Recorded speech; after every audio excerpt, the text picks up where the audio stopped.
Friends, अब हम आगे डिस्कस कर रहे हैं सरफेस केमिस्ट्री में। यहाँ पे हम पढ़ रहे हैं properties of the colloidal system. पहली बात ये हमने शुरू में ही पढ़ा था कि कोलाइडल सिस्टम जो होते हैं हेट्रोजीनियस होते हैं। इसमें दो फेजेस होते हैं, एक डिस्पर्जन फेज होता है और एक इसका डिस्पर्जन मीडियम होता है। तो ये एक हेट्रोजीनियस सिस्टम होता है। वहीं पर जो ट्रू सोल्यूशन होते हैं वो होमोजीनियस नेचर के होते हैं। Next is colligative property. Colloidal particles colligative properties show करते हैं। कॉलिगेटिव प्रॉपर्टीज जैसे relative in lowering in vapour pressure और osmotic pressure, depression in freezing point, elevation in boiling point. लेकिन इनकी कॉलिगेटिव प्रॉपर्टी की जो वैल्यू होती है वो as compared to true solution के पार्टिकल से काफ़ी छोटी होती है। इसकी वजह होती है कोलाइडल पार्टिकल्स का साइज जो होता है काफ़ी बड़ा होता है। पार्टिकल्स एग्रीगेट करते हैं, नंबर ऑफ कोलाइडल पार्टिकल्स कम होते हैं, मोलर मास इनका ज़्यादा होता है। तो अगर मोलर मास इनका ज़्यादा होगा और नंबर ऑफ पार्टिकल्स कम होंगे तो बट ऑब्वियस है कि कॉलिगेटिव प्रॉपर्टी की जो वैल्यू है वो कोलाइडल पार्टिकल के लिए क्या आएगी, कम आएगी। सेकेंडली, कॉलिगेटिव प्रॉपर्टी जो यूज़ की जाती है कोलाइडल पार्टिकल के लिए to determine their molar mass वो ऑस्मोटिक प्रेशर होती है। क्योंकि ऑस्मोटिक प्रेशर एक पर्टिकुलर कांस्टेंट टेम्परेचर पे होता है, पाई इक्वल टू ICRT, जिसकी वजह से कोलाइडल पार्टिकल्स के ऊपर कोई असर नहीं होता है। Tyndall effect. टिंडल इफेक्ट ये होता है, जैसे मैंने आपको पहले भी समझाया था कि अगर एक सेमी डार्कन रूम में अगर लाइट जब एंटर करती है, या सबसे अच्छा एग्जांपल है जो हम हॉल में बैठते हैं, सिनेमा हॉल में बैठते हैं, तो प्रोजेक्टर से जब लाइट एंटर हो रही होती है तो हमें एक कोन दिखाई देता है। वो कोन बेसिकली टिंडल कोन है। अब वो दिखाई क्यों देता है? बिकॉज कोलाइडल पार्टिकल का साइज बड़ा होता है और वो लाइट को स्कैटर करते हैं, जिसकी वजह से वो टिंडल कोन फॉर्म करता है। तो when a piece of light is passed through colloidal solution, it becomes visible as bright streak, STREAK, bright streak की फॉर्म में ये विजिबल होती है। और इसके विजिबल होने की वही वजह है क्योंकि लाइट स्कैटर होती है, क्योंकि इसके कोलाइडल पार्टिकल जो है उसे रिफ्लेक्ट करते हैं। This is known as Tyndall effect. And वो जो इल्यूमिनेटेड पाथ है, and that illuminated path is known as the Tyndall cone. ठीक, अब आती है ब्रोनियन मूवमेंट। ब्रोनियन मूवमेंट क्या होती है? वो जो जिगजैग मोशन होती है कोलाइडल पार्टिकल्स की, उसे हम ब्रोनियन मूवमेंट कहते हैं। और अब ये इसको ऐसे डिफाइन कर सकते हैं, when colloidal solution are observed under powerful microscope it was found that particles are in constant random zigzag motion not following definite path known as the Brownian movement. मतलब उनकी ये जो जिगजैग पाथ है उसे Brownian movement कहा जाता है। कि अगर कोलाइडल सॉल्यूशंस जो हैं उनको एक पावरफुल माइक्रोस्कोप से ऑब्जर्व किया जाता है तो it was found that they are in constant random zigzag motion not following a definite path, उसे बेसिकली क्या कहते हैं? Brownian movement. अब डिस्पर्जन मीडियम का जो पार्टिकल होता है वो कोलाइडल पार्टिकल से छोटे होते हैं, तो डिस्पर्जन मीडियम की जो मूवमेंट होती है वो ज़्यादा फास्ट होती है। क्योंकि ये पार्टिकल हैवी हैं तो इनकी मूवमेंट जो होती है रिलेटिवली स्लो होती है as compared to the true solution particles भी अगर आप देखो। और अगर आप डिस्पर्जन मीडियम के पार्टिकल के रिस्पेक्ट में भी देखो तो कोलाइडल पार्टिकल की मूवमेंट जो होती है स्लो होती है, क्योंकि कोलाइडल पार्टिकल हैवी होता है और डिस्पर्जन पार्टिकल लाइटर होता है, तो इनकी मूवमेंट स्लो है। अब हम नेक्स्ट प्रॉपर्टी पढ़ रहे हैं कोलाइडल सोल्यूशन की। अगली प्रॉपर्टी आती है इलेक्ट्रिकल प्रॉपर्टी। इलेक्ट्रिकल प्रॉपर्टी किस लिए आती है? क्योंकि कोलाइडल पार्टिकल के ऊपर चार्ज होता है। कोलाइडल पार्टिकल डिस्पर्जन मीडियम के जो पार्टिकल हैं दोनों ऑपोजिटली चार्ज्ड होते हैं। अगर कोलाइडल पार्टिकल्स के ऊपर पॉजिटिव चार्ज है तो डिस्पर्जन मीडियम के ऊपर नेगेटिव चार्ज होता है। ओवरऑल चार्ज जो होता है न्यूट्रल होता है, तो इसी वजह से ये स्टेबल सिस्टम भी होता है।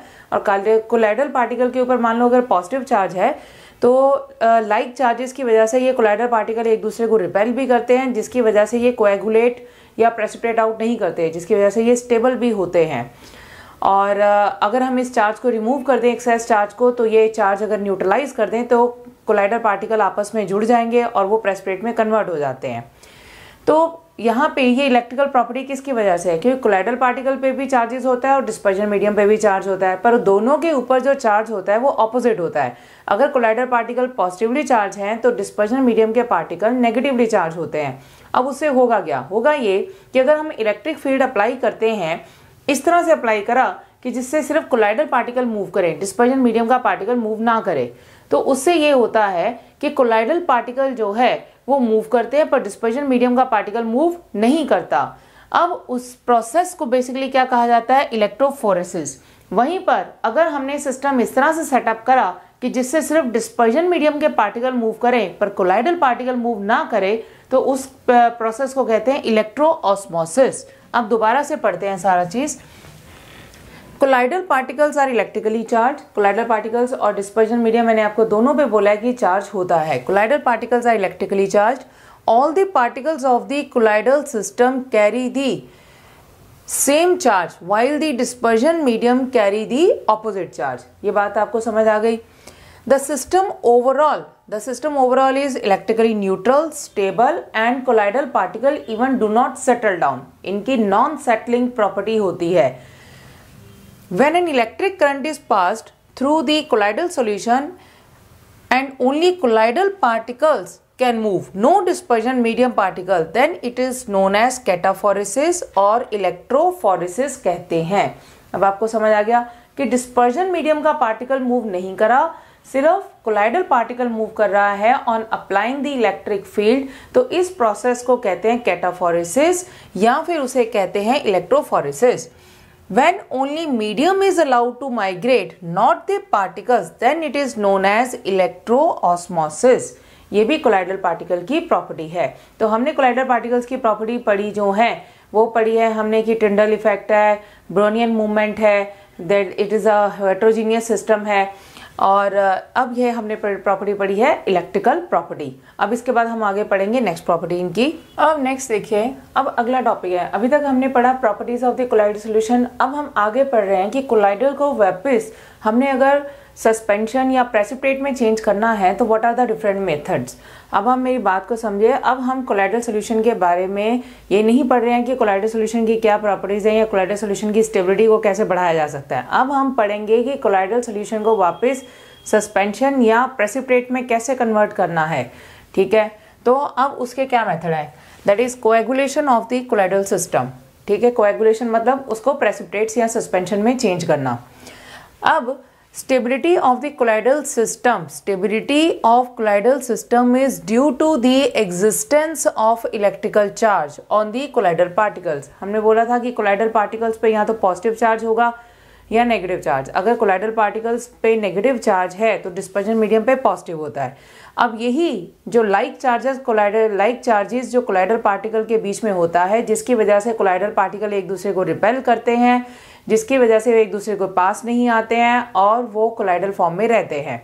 अगर हम वो एक्सेस चार्ज नेगेटिव चार्ज को न्यूट्रलाइज कर दें या उसे काफ़ी लो लेवल पे, क्रिटिकली लो लेवल पे ले आएँ, तो उस केस में कोलाइडल पार्टिकल एक दूसरे को अप्रोच करते हैं and they change into the precipitates. देखो यहाँ पे, if this charge is neutralized then particles approach each other to form the bigger particles of the suspension range। bigger particles of suspension range आप ये भी कह सकते हो, they change into the precipitates। ठीक है, this phenomena of change of colloidal state to the suspension state is known as the coagulation or flocculation of the colloidal solution। आपको समझ आ गया कि अगर हमने वो एक्सेस चार्ज कोलाइडल पार्टिकल्स पे जो है वो अगर हमने न्यूट्रलाइज कर दिया तो उस केस में कोलाइडल पार्टिकल एक दूसरे को अप्रोच करते हैं और वो प्रेसिपिटेट में चेंज हो जाते हैं। अब ये फ्लॉकुलेशन या कोएगुलेशन करने के डिफरेंट मेथड्स हैं, तो वो हम एक एक करके अब मेथड डिस्कस कर रहे हैं। Now we are discussing the different method used for the coagulation, जिसमें से फर्स्ट मेथड है by the mutual action of the colloidal sols. अगर हम एक पॉजिटिवली चार्ज कोलाइडल पार्टिकल्स को मिक्स करते हैं with the negatively charge colloidal particle के साथ, तो उस केस में म्यूचुअल एक्शन हो जाता है कि चार्ज उनका क्या हो जाता है, आपस में न्यूट्रलाइज हो जाता है। अब चार्ज न्यूट्रलाइज होने पे कोलाइडल पार्टिकल जो है वो एक दूसरे को अप्रोच करते हैं, जिसकी वजह से दे चेंजेस इनटू दी सस्पेंशन या वो प्रेसिपिटेट्स में चेंज कर जाते हैं। देखो यहाँ पे, when two oppositely charged soles are mixed appropriately in equal proportions, the charge of one soul is neutralized by the opposite charge of another soul। As a result, dispersed soul of both the soles are precipitated out। दोनों colloidal particles क्या कर जाएंगे, वो precipitate में change कर जाएंगे, क्योंकि एक कोलाइडल पार्टिकल का जो चार्ज है वो दूसरे कोलाइडल पार्टिकल ने क्या कर दिया, न्यूट्रलाइज कर दिया। पॉजिटिवली चार्ज कोलाइडल पार्टिकल के साथ अब नेगेटिवली चार्ज कोलाइडल पार्टिकल्स को मिक्स करोगे। ठीक है, अब अगला आता है by the addition of electrolyte. अब ये काफ़ी इंपॉर्टेंट आता है, इसमें काफ़ी एक थोड़ा से क्वेश्चन आ जाते हैं कि कोएगुलेशन पावर या फ्लॉकुलेटिंग वैल्यू ऑफ द इलेक्ट्रोलाइट्स भी पूछी जाती है या आयंस की पूछी जाती है। अब ये मेथड है क्या, by the addition of electrolyte ये है कि कोलाइडल पार्टिकल्स जो होते हैं वो पॉजिटिवली चार्ज या नेगेटिवली चार्ज होते हैं। जब हम इसके अंदर इलेक्ट्रोलाइट डालते हैं तो जो चार्ज उनके ऊपर होता है वो उससे ऑपोजिट चार्ज के टुवर्ड अट्रैक्ट होते हैं ऑफ द इलेक्ट्रोलाइट। अगर वो खुद पॉजिटिवली चार्ज हैं तो इलेक्ट्रोलाइट के नेगेटिव आयन के टुवर्ड अट्रैक्ट होते हैं। ठीक, जब हम इलेक्ट्रोलाइट एक्सेस में डालते हैं तो उस केस में जो कोलाइडल पार्टिकल के ऊपर चार्ज होगा उससे ऑपोजिट आयन जो इलेक्ट्रोलाइट में प्रेजेंट होगा उसके टुवर्ड वो अट्रैक्ट होते हैं और उसका चार्ज क्या कर जाता है, न्यूट्रलाइज हो जाता है। तो हम इसे ऐसे लिख सकते हैं, if the colloidal particles are positively charge and large amount of the electrolyte is added, then the colloidal particles are neutralized by the negatively charged ion of the electrolyte। और जो इलेक्ट्रोलाइट इस काम के लिए यूज होता है उसे basically कहा जाता है, दैट इज जो आयन इस काम के लिए यूज होता है उसे कहते हैं कोएगुलेटिंग आयन यूज करते हैं। और जो उस आयन के ऊपर वैलेंसी होती है जिसकी वजह से ये कोएगुलेशन होती है तो उसे कोएगुलेटिंग पावर भी बोला जाता है या फ्लोकुलेशन पावर भी बोला जाता है। और इसी के साथ ही एक क्वेश्चन हो जाता है कोएगुलेटिंग वैल्यू। जिस इलेक्ट्रोलाइट की जितनी कम वैल्यू यूज होती है, मतलब कम क्वांटिटी यूज होती है कोलाइडल पार्टिकल को न्यूट्रलाइज करने के लिए, वो ज़्यादा एफिशिएंट इलेक्ट्रोलाइट माना जाता है, क्योंकि कम क्वांटिटी इलेक्ट्रोलाइट डालने से उसने ज़्यादा कोलाइडल पार्टिकल को न्यूट्रलाइज कर दिया। ठीक है, अब ये चीज़ किस पे डिपेंड करती है, उसकी वैलेंसी पे। लेट्स सपोज कि कोलाइडल पार्टिकल जो है वो नेगेटिवली चार्ज है, ठीक, और जो हमने इलेक्ट्रोलाइट डाला है तो इलेक्ट्रोलाइट के अंदर पॉजिटिव आयन नेगेटिव आयन दोनों होगा। अगर कोलाइडल पार्टिकल नेगेटिव चार्ज है तो वो इलेक्ट्रोलाइट के पॉजिटिव आयन के टुवर्ड अट्रैक्ट होगा। अब पॉजिटिव आयन पे जितनी ज़्यादा वैलेंसी होगी उसकी पावर, कोएगुलेटिंग पावर ज़्यादा और वैल्यू कम। मेरा कहने का मतलब है कि अगर मैं बात करूं Al3+, Mg2+ और Na+ पे, अगर मैं इन तीन की बात करूं Al3+, Mg2+, Na+, colloidal particle negatively charge है तो वो इलेक्ट्रोलाइट के पॉजिटिव आयन के टुवर्ड अट्रैक्ट होंगे। ठीक है, अब जितनी ज़्यादा इलेक्ट्रोलाइट इस कैटायन के ऊपर जितनी ज़्यादा वैलेंसी होगी इसकी कोएगुलेटिंग पावर ज़्यादा है और वैल्यू इसकी कम होगी। It is more efficient electrolyte होगा, इसे कोएगुलेटिंग आयन बोलेंगे। तो हार्डी-स्कल्जी रूल होता है, हार्डी-स्कल्जी रूल के हिसाब से greater the valency lesser the quantity required for the neutralisation. ठीक है, तो इसमें कोएगुलेटिंग अगर एफिशिएंसी देखा जाए तो सबसे ज़्यादा Al3+ की है, फिर Mg2+ की है, फिर Na+ की है। और कोएगुलेटिंग वैल्यू देखें तो वैल्यू सबसे कम किसकी यूज़ होगी, Al3+ की, क्योंकि एफिशिएंट ज़्यादा है तो कम क्वांटिटी में ही वो ज़्यादा कोलाइडल पार्टिकल को न्यूट्रलाइज कर सकता है। इसी तरह से अगर कोलाइडल पार्टिकल जो हैं वो पॉजिटिव चार्ज हैं तो आप नेगेटिव आयन के बारे में सोचेंगे। जैसे लेट सपोज नेगेटिव आयन हो, Cl- हो, SO4 हो और फॉस्फेट आयन हो, तो जिसके ऊपर नेगेटिव चार्ज ज़्यादा है वो ज़्यादा एफिशिएंट होगा फॉर द कोएगुलेशन और उसकी वैल्यू उतनी कम होगी। तो एफिशिएंसी के हिसाब से इस नेगेटिव आयन की एफिशिएंसी सबसे ज़्यादा है और वैल्यू के हिसाब से देखें तो इसकी वैल्यू सबसे कम है। तो आपको हार्डी-स्कल्जी रूल समझ आ गया है। हार्डी-स्कल्जी रूल के मैं फिर से रिपीट कर देती हूँ, that is the greater the valency of the flocculating ion added, greater is its power to cause precipitation। greater is the valency of the flocculating ion कह दो या coagulating ion added, greater is its power to cause the precipitation। this is known as Hardy-Scully rule है। और in the अगर हम बात करें coagulation of the negative sol की बात करें तो कोएगुलेटिंग पावर जो है वो सबसे ज़्यादा किसकी होगी, Al3+ की होगी, फिर Mg2+ की और सबसे कम किसकी होगी, Na+ की। और अगर हमारे पास वो पॉजिटिव सोल है तो नेगेटिव आयन को हम देखेंगे तो नेगेटिव आयन में सबसे ज़्यादा पावर किसकी होगी, फॉस्फेट आयन की, फिर उसके सल्फेट, सबसे कम क्लोराइड आयन की। अब इसी तरह से हम बात करते हैं दैट इज कोएगुलेटिंग वैल्यू की भी, तो जिसकी पावर ज़्यादा है उसकी वैल्यू कम होगी, इसको कोएगुलेटिंग वैल्यू भी कहा जाता है। The minimum concentration of electrolyte in millimole per litre required, the minimum concentration of electrolyte in millimole per litre required to cause precipitation of a sol in 2 hours is called coagulating value। The smaller the quantity needed, the higher will be the coagulating power of an ion। फिर से देख लो, जो minimum concentration of electrolyte है in millimole per litre required है to cause the precipitation of sol in 2 hours is called coagulating value। समझ आगे बात। जितनी minimum concentration, the minimum concentration of the electrolyte in millimole per liter required to cause the precipitation of a sol in 2R is called coagulating value। अब आपको ये समझ आ गया, ठीक है। अब आप देखो अगला टॉपिक है प्रोटेक्टिव कोलॉइड। अभी हमने पढ़ा कोएगुलेशन किसकी वजह से था, क्योंकि हमने एक्सेस ऑफ इलेक्ट्रोलाइट डाल दिया, जिसकी वजह से जो एक्सेस इलेक्ट्रोलाइट ऐड करने से बेसिकली चार्ज जो है वो कोलाइडल पार्टिकल्स पे न्यूट्रलाइज हो गया, या हम ये कह सकते हैं दो ऑपोजिटली चार्ज कोलाइडल पार्टिकल्स को हमने मिक्स कर दिया, ठीक है। अब वहीं पर अब हम कोलाइडल पार्टिकल्स को प्रोटेक्ट कर सकते हैं फ्रॉम द इलेक्ट्रोलाइट। कैसे? अब ये अगला इंडिपेंडेंट टॉपिक है, इसे कहते हैं प्रोटेक्टिव कोलॉइड्स। अगर हम लायोफोबिक कोलॉइड्स के अंदर जो स्मॉल अमाउंट ऑफ इलेक्ट्रोलाइट डालते हैं, जिसकी वजह से उन कोलाइडल पार्टिकल के ऊपर चार्ज आ जाता है, या तो पॉजिटिव चार्ज आता है या नेगेटिव चार्ज, और वो कोलाइडल पार्टिकल एक दूसरे को रिपेल करते हैं। पर अगर वो एक्सेस चार्ज न्यूट्रलाइज हो जाता है तो कोलाइडल पार्टिकल एक दूसरे को अप्रोच करते हैं और वो सस्पेंशन या प्रेसिपिटेशन में कन्वर्ट हो जाते हैं। अब लायोफोबिक कोलॉइड्स को इलेक्ट्रोलाइट से प्रिवेंट करने के लिए लायोफिलिक कोलॉइड्स का भी इस्तेमाल किया जाता है, जो प्रोटेक्टिव कोलॉइड्स का काम करती हैं। अगर लायोफोबिक कोलॉइड्स के अंदर हम लायोफिलिक कोलॉइड्स मिक्स कर दें तो लायोफिलिक कोलॉइड लायोफोबिक कोलॉइड के अराउंड एक एनवेलप बना लेते हैं। अब एनवेलप बनाने से जो इलेक्ट्रोलाइट है उससे वो प्रिवेंट करते हैं। इलेक्ट्रोलाइट जो है एक्सेस चार्ज को क्या कर देता है, न्यूट्रलाइज कर देता है ऑन द लायोफोबिक कोलॉइड्स। पर अगर हम लायोफिलिक कोलॉइड उसके अंदर ऐड कर दें तो वो इलेक्ट्रोलाइट से उसके डायरेक्ट कंटेक्ट से उसको क्या करते हैं, प्रोटेक्ट करते हैं। Lyophilic sols added to lyophobic colloid prevent from precipitation by the electrolyte। यानी कि लायोफिलिक कोलॉइड लायोफोबिक कोलॉइड को किससे बचा रही है, इलेक्ट्रोलाइट से, क्योंकि इलेक्ट्रोलाइट एक्सेस चार्ज को न्यूट्रलाइज कर देता है। तो लायोफिलिक कोलॉइड जो है एक एनवेलप फॉर्म कर देती है around the lyophobic colloidal particles.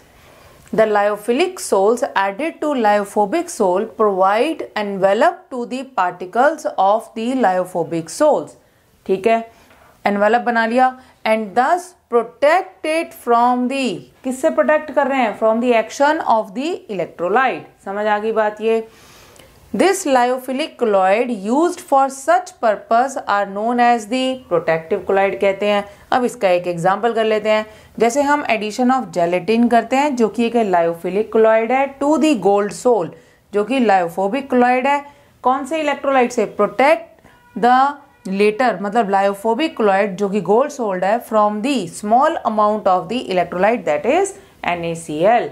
आपको समझ आ गया कि अगर हमें कोलाइडल पार्टिकल्स जो कि लायोफोबिक नेचर के हैं उन लायोफोबिक कोलाइडल्स को स्टेबलाइज करना है तो उस केस में लायोफिलिक कोलॉइड्स ऐड की जाती हैं। तो लायोफिलिक कोलॉइड्स लायोफोबिक कोलॉइड्स के आसपास एक एनवेलप बना लेते हैं which prevent it from the action of the electrolyte. समझ आ गया आपको ये, ठीक है। अब हमें पढ़ना है एड्सॉर्प्शन के बारे में। एड्सॉर्प्शन बेसिकली जो होता है it's a phenomena of attracting and retaining the molecules on the surface of the solid और लिक्विड। जैसे आपने अगर देखा हो चौक है, चौक को अगर आप ब्लू कलर की इंक के अंदर आप डिप करोगे, अगर आप चौक को ब्लू कलर की इंक में डिप करोगे तो उसके सरफेस के ऊपर जो है बाहर आपका सरफेस बिल्कुल ब्लू हो जाएगा। लेकिन अगर आप उसको देखोगे अंदर उसका ऐसे डायगनली करके देखोगे ना तो उसको आपको अंदर से वो ऐसे जैसे चौक है ये सरफेस उसका ब्लू दिखाई देगा जो ऊपर वाला सरफेस है, लेकिन अंदर से वो ब्लू कलर का सरफेस आपको ब्लू दिखाएगा देगा लेकिन अंदर का जो है वो वाइट दिखाई देगा। तो दिस इज कॉल्ड एड्सॉर्प्शन, जिसमें कि सरफेस के ऊपर जो है पार्टिकल्स की कंसंट्रेशन ज़्यादा हो as compared to inside the body, उसे बेसिकली कहा जाता है एड्सॉर्प्शन। और वहीं पर एब्जॉर्प्शन क्या होती है, एब्जॉर्प्शन जो होती है the molecules of a substance are uniformly distributed throughout the body of a solid. अगर आप उसी चौक को ज़्यादा देर तक इंक के अंदर डाल दो तो आपको अंदर से भी वो नीला दिखाई देगा, मतलब मॉलिक्यूल्स जो हैं यूनिफॉर्मली डिस्ट्रीब्यूट हो जाते हैं थ्रू आउट दी बॉडी। ठीक है, अब हम एड्सॉर्प्शन की दोबारा बात करते हैं। तो phenomena of attracting and retaining of molecules on the surface of A liquid और solid resulting into higher concentration of molecules on the surface is called as the adsorption। अब एड्जॉर्प्शन में भी दो चीज़ें होती है, एक जिसकी एड्जॉर्प्शन हो रही है और एक जिसके सरफेस के ऊपर एड्जॉर्प्शन हो रही है। जिसके मॉलिक्यूल्स की एड्जॉर्प्शन हो रही होती है वो एड्जॉर्बेट कहलाता है, और जिस सरफेस के ऊपर एड्जॉर्प्शन होती है उसे कहते हैं एड्जॉर्बेंट। जैसे मतलब एक सॉल्यूट हो गया और एक सॉल्वेंट हो गया, तो सॉल्यूट यहाँ पे वो है जिसकी जो मॉलिक्यूल्स एड्जॉर्ब हो रहे हैं वो हो गए हमारे पास एड्जॉर्बेट, और जिस सरफेस पे एड्जॉर्प्शन हो रही है वो बेसिकली क्या हो गया, एड्जॉर्बेंट। अब आगे देखो यहाँ पे next, substance which is adsorbed on the surface is called adsorbate and the surface on which the adsorption takes place is called adsorbent. ये आपको समझ आ गई बात। अब आगे बात अगली आती है एब्जॉर्प्शन। ये एब्जॉर्प्शन है भाई,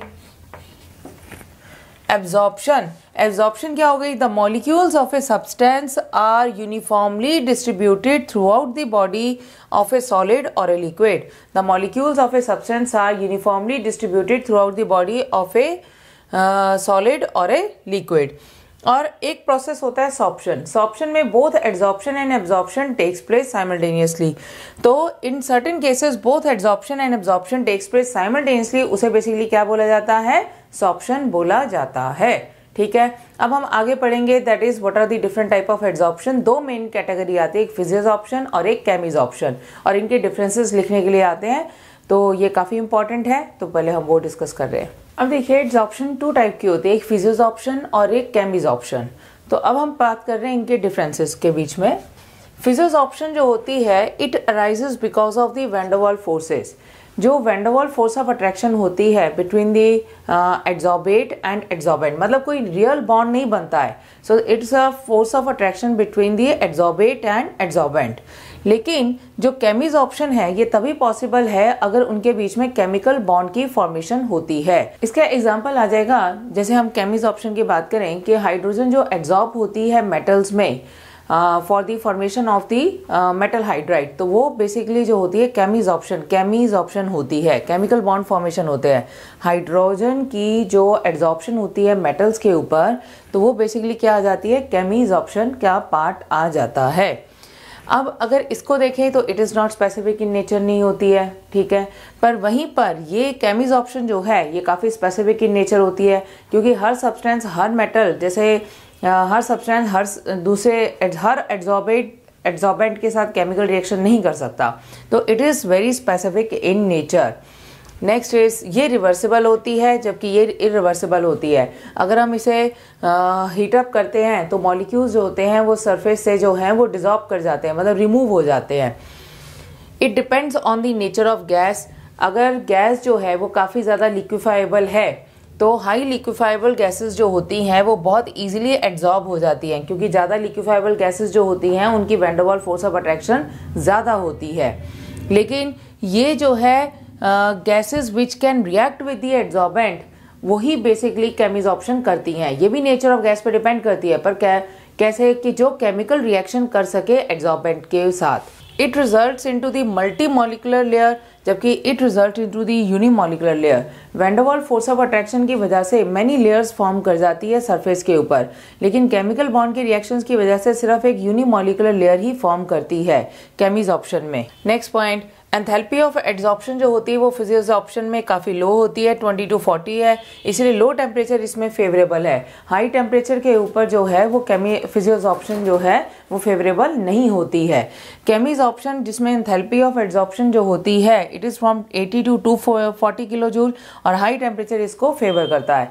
बाकी कॉमन पॉइंट ये आता है कि ये भी सरफेस एरिया पे डिपेंड करती है और ये भी सरफेस एरिया पे डिपेंड करती है। अगर number of active sites increase करती हैं तो फिजियोसॉर्प्शन हो या केमिसॉर्प्शन दोनों ही इंक्रीज करती है with the increase of the surface area और द एक्टिव साइट्स।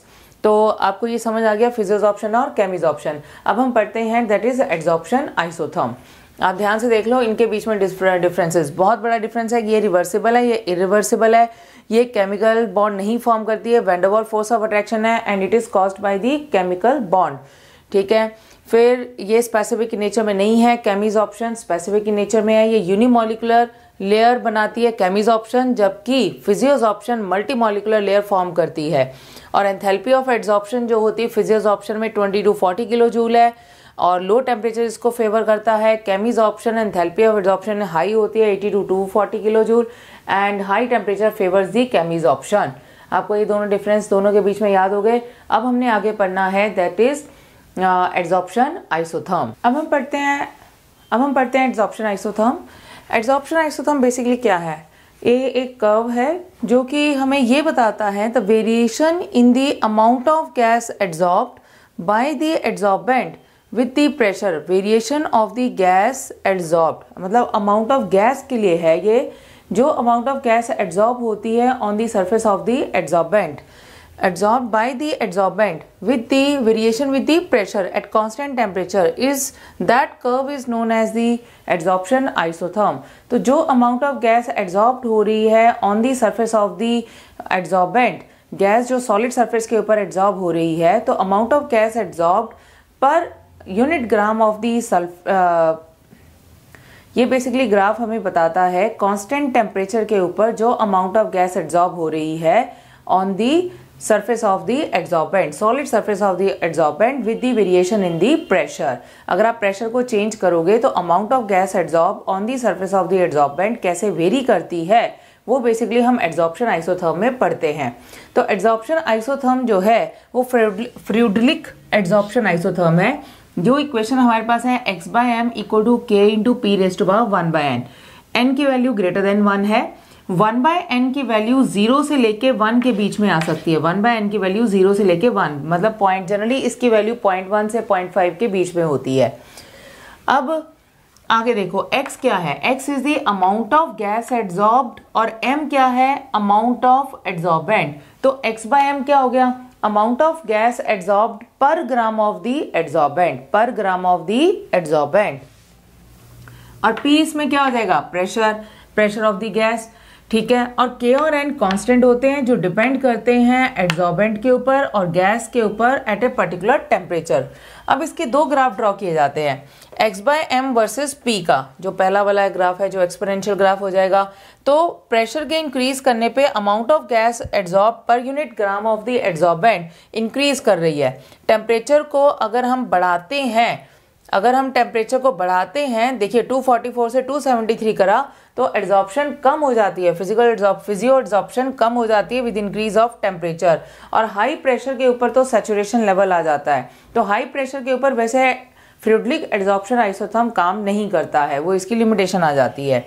अब अगर इसी इक्वेशन को हम लॉग के टर्म में लिखें, take a log on both side, तो हमारे पास log x/m equal to log k plus 1/n log p की, मतलब y equal to mx plus c की इक्वेशन आ जाती है।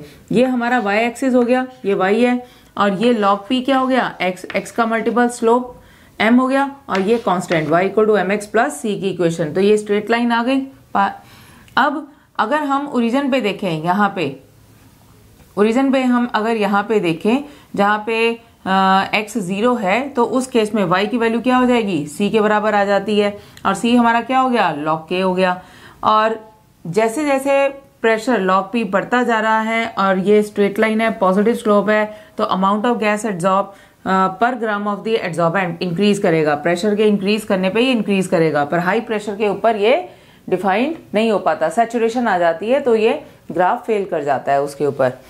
ये इसकी लिमिटेशन है। अब आप दो बातें और देख सकते हो, 1/n की वैल्यू 0 या 1/n की वैल्यू 1।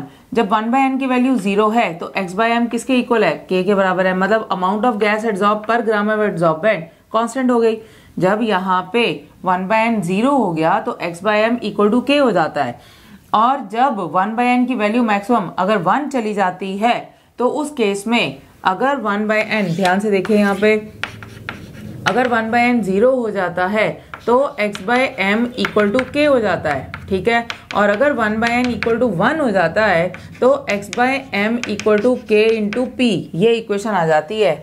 तो यानी कि अमाउंट ऑफ गैस एड्जॉर्ब पर gram of adsorbent directly proportional किसके हो जाता है? प्रेशर के हो जाता है। प्रेशर बढ़ता जाएगा, अमाउंट ऑफ गैस एड्जॉर्ब पर gram of adsorbent at particular temperature बढ़ती है, directly proportional to pressure at constant temperature. आपको समझ आ गया? तो ये सरफेस केमिस्ट्री के बारे में आपको दो टॉपिक थे, क्लॉइड्स एंड एड्जॉर्प्शन, तो आपको अच्छे से समझ आ गए होंगे। तो अगर आपको ये लेक्चर अच्छे लग रहे हैं, हेल्पफुल भी लग रहे हैं, तो आप इस चैनल को ज़रूर से सब्सक्राइब करेंगे और औरों को भी सब्सक्राइब करने के लिए बोलेंगे। Thank you.